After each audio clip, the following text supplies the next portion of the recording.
Salut à tous et bienvenue dans le podcast My Story, le podcast qui raconte mon histoire mais aussi qui vous aide dans votre quotidien à travers différents conseils. Je m'appelle Charles, je suis étudiant et créateur de contenu depuis maintenant 7 mois. J'ai toujours aimé m'exprimer sur certains sujets ou bien aussi raconter ma vie. J'ai créé ce podcast parce que je trouvais que tout simplement, ce format était beaucoup plus adapté au sujet que je vais aborder. N'hésitez pas si le podcast vous plaît à mettre un pouce bleu, à laisser un commentaire et à partager. Pour écouter le podcast, je vous invite à utiliser un casque ou bien des écouteurs pour une meilleure immersion. Je vous souhaite une bonne écoute. Dans ce nouvel épisode du podcast, on va parler de l'organisation. Il existe des personnes qui sont très carrées, qui sont très organisées, mais il y a des personnes qui le sont un petit peu moins. Le but de cet épisode, c'est tout simplement de vous donner quelques petites astuces pour justement améliorer votre quotidien, améliorer votre gestion du temps, améliorer l'exercice au niveau de vos missions pour rendre ça plus rapide et que ce soit beaucoup plus simple pour que vous puissiez justement y voir plus clair. Je vais donc dans cet épisode vous donner mes petits conseils à moi. Les conseils que je vais vous donner dans cet épisode peuvent s'appliquer à plusieurs types encore une fois. Ça peut très bien s'appliquer à des personnes qui sont au collège, au lycée, qui sont en études supérieures, qui sont même dans leur travail, dans la vie active. Donc vraiment, les conseils que je vais donner là, je pense que la plupart des personnes peuvent les appliquer en conditions réelles. Parce que je sais que voilà, c'est des conseils qui, moi, m'ont été extrêmement utiles. Donc vraiment, j'ai envie de vous les partager. Déjà, moi, ce que je vous conseille de faire, c'est de faire une liste de tâches. Alors, moi, ce que je vous conseille, c'est de prévoir sur toute la semaine de votre travail. C'est-à-dire que vous êtes le lundi, voilà, vous arrivez le lundi matin au travail ou vous avez des choses à faire. Et bien justement, vous vous dites, ok, qu'est-ce que j'ai à faire aujourd'hui? Qu'est-ce que j'ai à faire mardi? Qu'est-ce que j'ai prévu mercredi, jeudi et vendredi? Vraiment, une liste de tâches, c'est hyper important parce que comme ça déjà, au moins vous y voyez plus clair. Vous êtes sûr de ne rien oublier parce que souvent le problème c'est que quand on a beaucoup de choses à faire en termes de travail, en termes de mission, on a tendance parfois à oublier quelque chose. Donc au moins si vous faites une liste de tâches, eh bien vous n'aurez plus d'excuses. Moi je vous avoue, et j'en parlerai à la fin de l'épisode pour vous montrer un petit peu, en tout cas vous expliquer moi comment je m'organise au niveau de mes vidéos. Mais vraiment une liste de tâches, c'est hyper important et il ne faut pas hésiter à voir sur toute la semaine. Évidemment, c'est bien si vous faites toutes les tâches que vous avez à faire pour une journée. Il faut se dire, ok, on est lundi, mais j'ai envie de prévoir mes tâches jusqu'à vendredi. Comme ça, au moins, je suis sûr de ne rien oublier. C'est vrai que quand on finit une semaine, il y a peut-être des tâches qu'on n'a peut-être pas réussi à faire, qu'on n'a peut-être pas réussi à terminer, mais au moins déjà de se dire toutes ces tâches-là, elles sont terminées, c'est fini. Donc par exemple, si vous êtes en cours, vous avez un exercice à faire pour vendredi et on n'est que mardi, et vous vous dites ok, au moins je le fais là, comme ça je serai tranquille, c'est une charge de travail en moins et j'ai plus à m'occuper de ça. Moi, ce que je vous conseille aussi de faire, c'est de classer les tâches par rapport à leur urgence. C'est-à-dire qu'il y a des tâches, on va pas se mentir, qui sont plus importantes que d'autres. Il y a certaines tâches qui nécessitent plus de temps, certaines tâches nécessitent moins de temps. Donc c'est vrai qu'il y a vraiment des missions où on se dit, bon ça je peux le faire très rapidement, ça va me demander plusieurs heures, ça va me demander même plusieurs jours. Donc vraiment il faut se dire quand on a une tâche de prévu, par exemple, j'en parlerai à la fin, mais moi par exemple quand j'ai un montage YouTube à faire, je sais que ça va m'occuper au moins pendant une matinée entière. Donc pendant environ 2 à 3 heures. Donc c'est pour ça que c'est hyper important d'estimer la durée de chaque tâche. Parce qu'au moins comme ça, vous avez un peu un point de repère. Vous vous dites ok, donc là j'ai une tâche qui va me prendre 2 heures. Je commence à travailler à 10 heures. Ok, 10 heures midi, c'est bon. Je sais un peu comment va s'organiser ma journée. Et c'est hyper important de dire les tâches qu'on va faire et aussi de savoir combien de temps elles vont durer. Comme ça, votre journée, elle va un petit peu se dérouler, peut-être pas comme vous l'avez prévu, mais au moins vous allez justement y voir beaucoup plus clair et justement votre journée, elle va un peu plus s'organiser dans votre tête. Ce que je peux vous conseiller, c'est de commencer par les tâches les plus pénibles. C'est vrai que notamment, moi je fais toutes les tâches, on va dire que j'aime le moins le lundi parce que bon, le lundi on le sait, c'est le jour où il faut reprendre la semaine, il faut, voilà, le week-end est terminé, il faut reprendre la vie active. Et bien justement, moi c'est pour ça que comme je sais que le lundi, je ne vais pas forcément être dans un bon mood, j'ai envie de commencer par les tâches justement les plus pénibles. Comme ça, je fais les tâches les plus pénibles dès le début de la semaine. Et comme ça, je termine la fin de la semaine, on est vendredi, je finis avec les tâches que vraiment j'aime le plus, que je prends du plaisir. Par exemple, c'est très rare que je finisse ma semaine en faisant des tas de montages YouTube. En tout cas, c'est pas quelque chose qui arrive très régulièrement.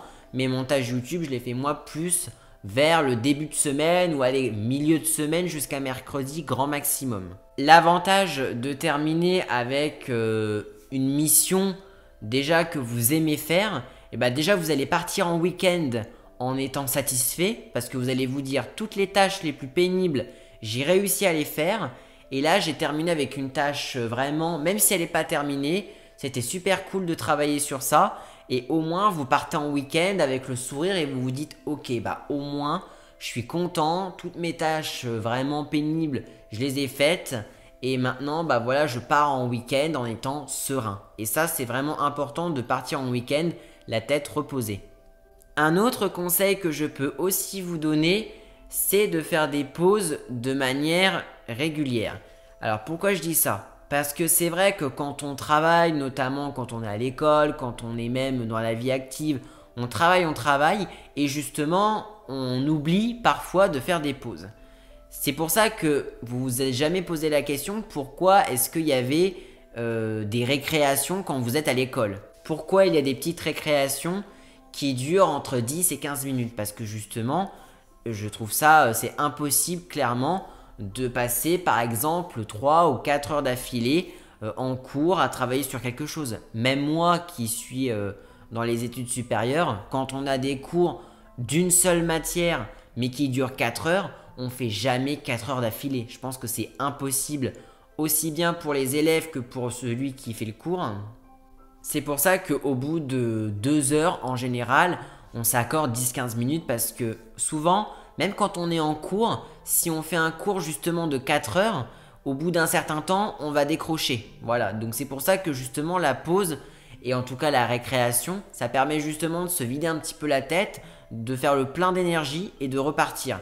Quand vous faites une mission, quand vous révisez une leçon, que vous faites plein d'exercices d'affilée, faites une pause surtout, c'est très important. Faites entre 10 et 15 minutes de pause. Faites autre chose, voilà, je sais pas, prenez un truc à manger, faites votre téléphone, regardez une vidéo YouTube.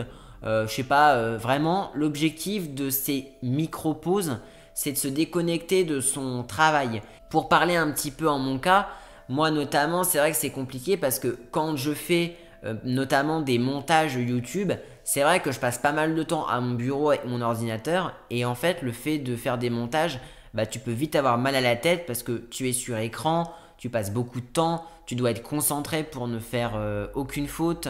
Donc vraiment, faites des pauses entre 10 et 15 minutes, c'est très important. Vous commencez, je sais pas, votre journée de travail à 8 heures, et ben voilà, au bout de 2 heures, vous faites une petite pause, voilà, de 10-15 minutes.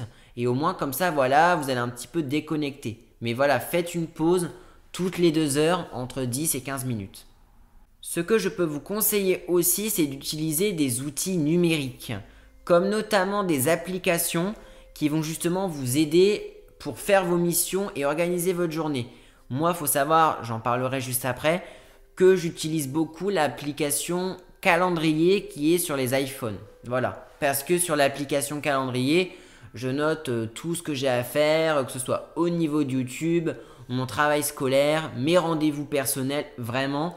Je note tout parce que comme ça c'est hyper pratique, comme ça j'oublie rien, je mets des alertes, j'ai même des alertes de temps de trajet si c'est pas à côté. Donc l'objectif voilà c'est que quand vous avez des outils numériques qui sont là pour vous aider, c'est justement pour vous soulager votre charge, on va dire, mentale au niveau de votre travail. Et c'est pour ça que c'est hyper important parce que comme ça, vous notez tout là-dessus et vous avez des petits rappels 10 minutes avant. Ah, il faut partir parce que ton rendez-vous, il est là. Des rendez-vous même une semaine à l'avance. Comme ça, tu peux anticiper la semaine qui va arriver. Donc c'est hyper important d'utiliser des outils numériques. Alors, c'est vrai que j'ai dit l'application calendrier, mais il y a aussi notamment Google Agenda. Google Agenda, voilà, ça se fait aussi pas mal, il est pas mal utilisé. Donc c'est pour aussi recevoir des alertes. Et donc c'est vrai que moi je sais que je note beaucoup sur mon application calendrier parce que voilà, comme ça, c'est tout à portée de main. Je regarde mon téléphone, je regarde l'application. Vraiment utiliser tout ça. Il y en a qui utilisent aussi, enfin moi j'ai un peu de mal, des agendas papier. Voilà, mais c'est vrai que les agendas papier, ça se fait de moins en moins, même s'il y en a qui l'utilisent encore. Moi, j'ai jamais trop utilisé l'agenda papier, je vous avoue. Je préfère largement avoir une application comme ça. C'est beaucoup plus simple, c'est beaucoup plus clair. Voilà, je trouve ça bien mieux en tout cas pour gérer tout ça. Donc voilà un petit peu, donc je vous ai donné quelques petits conseils. Donc voilà, faire une liste de tâches, évaluer le temps, faites des pauses, faites les tâches les plus pénibles, surtout le lundi, utilisez des outils numériques, mettez en place des alertes.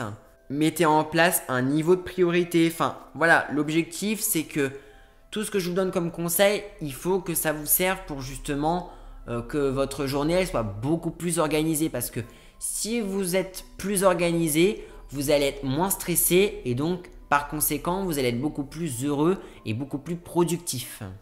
Pour parler un petit peu de mon cas au niveau de YouTube, alors moi, comme je l'ai dit précédemment, j'utilise beaucoup l'application calendrier qui est sur iPhone, voilà, parce que je note tout justement mes rendez-vous, que ce soit personnel, mes tournages YouTube, mes lives, mes publications de vidéos, enfin vraiment je note tout. Donc c'est vrai que moi j'utilise beaucoup l'application calendrier, voilà. Et après je fais aussi via le papier, par exemple, ce que je fais aussi, c'est que quand j'ai fini une journée de travail, je prends une feuille de papier, voilà, et je note tout ce que je vais avoir à faire pour le lendemain. Comme ça, c'est génial parce que comme ça, j'arrive à mon bureau le lendemain. Il est 10h, voilà, parce que oui, je commence mes journées vers 10h. Je m'installe à mon bureau, j'ai ma petite feuille, je sais que je dois faire ça, ça, ça. Je sais que ça, c'est priorité absolue. Je sais que je dois absolument finir ça aujourd'hui.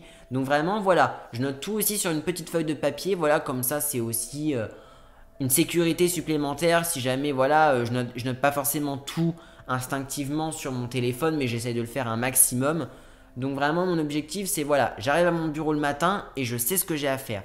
Donc par exemple ça peut être, j'ai une feuille avec marqué finir le montage de la vidéo, faire l'enregistrement du podcast, finir les miniatures, gérer un tournage qui arrive bientôt. Enfin voilà, et c'est pour ça que noter ce qu'on va faire, au moins comme ça on se repère mieux. Quand j'ai fait l'épisode de la chasse au trésor, j'avais une liste avec marqué mettre la vidéo en première, mettre les indices, modifier telle description. Enfin, vraiment, il ne faut pas hésiter quand vous avez des choses qui vous viennent à l'esprit, il faut les noter surtout. Par exemple, moi, ça m'arrive, des fois, je suis posé dans mon canapé, il est le soir, il est 22h30 et j'ai oublié de faire un truc. Vraiment, j'ai ça qui me pop dans la tête. Et je me dis, ah ça, faut que je le note sur ma feuille et que je le fasse demain parce que sinon, je vais oublier. Donc voilà, aujourd'hui, c'est vrai que pour pouvoir gérer nos missions, c'est très important. Donc moi, c'est vrai que par rapport à YouTube, quand tu es sur YouTube et même sur un autre réseau, bah, tu te dois quand même de beaucoup planifier. Tu planifies tes tournages, tu planifies tes montages, tu planifies les projets, tu planifies vraiment tout. En fait, c'est ça aussi un aspect de YouTube, c'est vraiment le côté où tu planifies tout ce que tu dois faire. Par exemple, quand je crée des posts dans l'onglet communauté, bah faut que j'y pense, faut que je les programme, faut que je définisse des choses. Enfin, voilà, donc c'est pour ça qu'il faut se dire que quand tu démarres ta journée, il faut que tu aies vraiment un plan détaillé de tout ce que tu vas faire. Comme ça, tu seras beaucoup plus serein sur ce que tu dois faire, ce que ça peut attendre. Quand tu commences ta journée, il y a des missions où tu te dis bon, ça si je le fais pas aujourd'hui, c'est pas la fin du monde, c'est pas une priorité grave quoi. Je le ferai plus tard.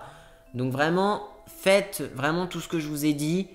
Organisez-vous parce que être organisé, c'est hyper important.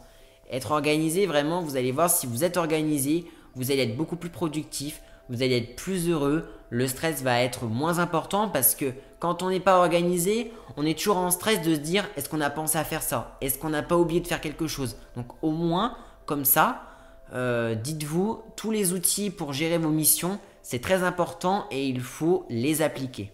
Voilà, donc en tout cas, c'est la fin de cet épisode. Donc j'espère en tout cas que l'épisode vous aura plu. Je trouvais ça intéressant de vous présenter un petit peu quelques petits conseils pour vous aider dans la gestion de votre quotidien. De toute façon, peu importe qu'on soit à l'école, qu'on soit au collège, lycée, qu'on soit dans les études supérieures, on est sans arrêt confronté à l'organisation, savoir vraiment si on a des choses à faire, il faut s'organiser. Donc j'espère en tout cas que les conseils que je vous ai donnés, ça vous aura peut-être intéressé, ça vous aura plu. Moi je trouve ça très intéressant de vous partager en tout cas mes petits conseils par rapport justement à l'organisation, parce que moi aussi j'essaye de m'organiser un maximum. Je ne dis pas attention que je suis parfait, que je planifie tout, il y a des fois des petites missions que j'oublie, mais j'essaye de planifier un maximum parce que dans mon activité qu'est YouTube, c'est super important. À la fin de chaque épisode, je vous partage une phrase positive. La phrase positive est « Disposer de temps est la plus précieuse de toutes les richesses du monde ». Je vous remercie d'avoir écouté l'épisode et je vous dis à très vite. Merci d'avoir écouté cet épisode jusqu'à la fin. N'hésitez pas à laisser un commentaire pour me faire un retour. N'hésitez pas non plus à vous abonner et surtout à partager le podcast. Je vous remercie énormément pour votre écoute et je vous dis à très bientôt.